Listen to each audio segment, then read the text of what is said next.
नमस्कार. उपवास म्हटला की साबुदाण्याची खिचडी सगळ्यांना आवडणारी. आज आपण करूया वाफवून घेतलेल्या साबुदाण्याची खिचडी. आणि त्यासाठी साबुदाणा मी भिजवत ठेवला होता रात्री आणि तो छानपैकी फुलून आला आहे. साबुदाणा भिजेल इतपत पाणी ठेवलं होतं मी. आणि आता ह्या फुललेल्या साबुदाण्यामध्ये मी साजूक तूप घातले आणि सर्व साबुदाण्याला लागेल अशा प्रकारे मिक्स करून घेतलं आहे.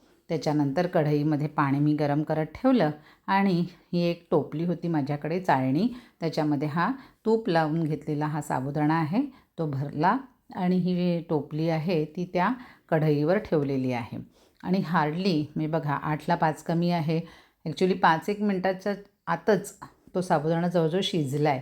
पण एकदा मी परत चमच्याने तो परतून घेतला आहे, खालीवर असा करून घेतलेला आहे. आणि कारण काय उरला सुरला सर्व ठिकाणी तो छानपैकी त्याला वाफ मिळावी आणि शिजून निघावा ह्यासाठी तसं करून घेतलं आणि परत झाकण ठेवलेलं आहे. आणि आता गॅस मी थोड्या वेळाने बंद केला आणि एक 2-3 मिनटं म्हटलं तसंच राहू दे, जेणेकरून ते खालती पाणी जे आहे कढईतलं ते गरम आहे, त्याच्या गरम वाफेमध्ये तो आणखीन व्यवस्थित चांगला शिजून येईल. कारण चांगला शिजला साबुदाणा की मग खिचडीलाही चांगलं. आता हा साबुदाणा मी कढईमध्ये काढून घेतला आहे आणि त्याच्यावर तो गरम असतानाच मी त्याच्यामध्ये दाण्याचा कूट घातलेला आहे. आणि पहा बरं, दाणा आणि दाणा मोकळा झाला आहे. अगदी लगेचच तो मोकळा व्हायला सुरुवात होतो. पहा, कुठेही तो परत चिकटला नाही आहे कढईला, काही नाही.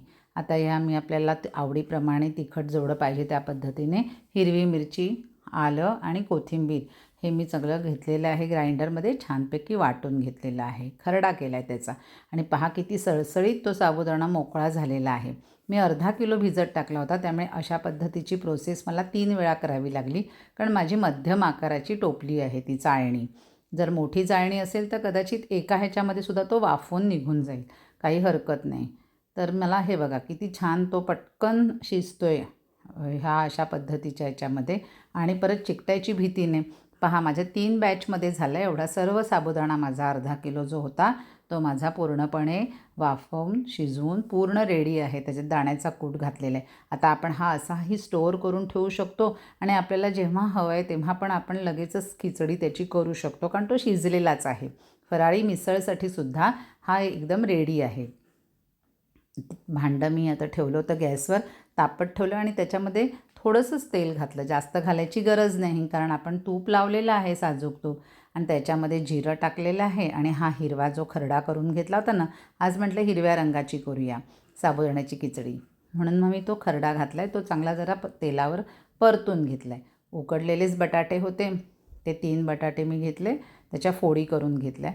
चवीनुसार साखर आणि मीठ घातले आणि खवलेला ओला नारळ जो होता तोही त्याच्यामध्ये घातलेला आहे. आणि हा चांगला वाफेवर शिजवून घेतलेला दाण्याचा कूट घातलेला हा जो साबुदाणा होता तोही त्याच्यामध्ये घालून छानपैकी मिक्स करून घ्यायचं आहे.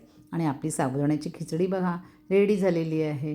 किती छान दिसते, हिरव्या रंगाची अशी साबुदाण्याची खिचडी माझी तयार झालेली आहे. खिचडी करताना साबुदाणा भांड्याला चिकटण्याची भीती ह्याच्यामध्ये नाही.